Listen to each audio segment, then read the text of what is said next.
И немного о новостях культуры. Третий музыкальный фестиваль «Звучащий дом Софии» завершил сезон в Центре современной музыки имени Софьи Губайдуллиной.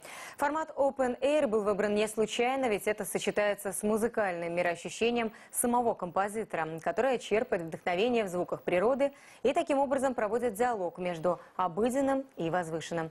Дмитрий Пивоваров продолжит тему. В то время как в немецкой деревушке под названием Аппен София Губайдуллина, пребывая в тиши природы или поглощая ее метаморфозы, подходит к осознанию нового момента сочинительства, в Казани на Тельмана 29 на фоне листвы и индустриальных шумов собираются музыкальные и интеллектуальные наследники знакового композитора 20-го столетия.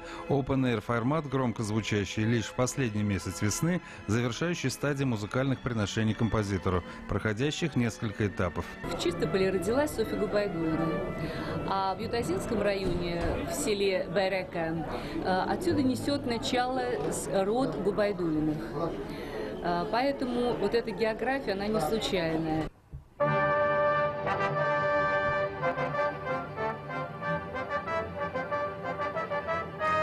Фестиваль «Звучащий дом Софии» – это произведение самого мэтра, как и современных композиторов Татарстана. Выставки, коллоквиумы, обсуждения. Есть и параллельные миры музыки Софии Губайдуллиной. На этот раз образы и символы молодого художника Лейлы Фаизовой.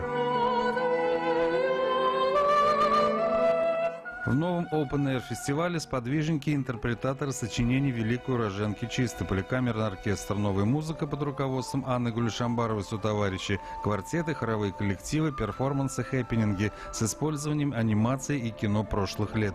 Таково направление электроакустического коллажа «Звучащий дом Софии». В творчестве Софьи Азгатовны органично сосуществует идеи сочетания идеи искусств Востока и Запада, ее религиозное очень интересное воззрение.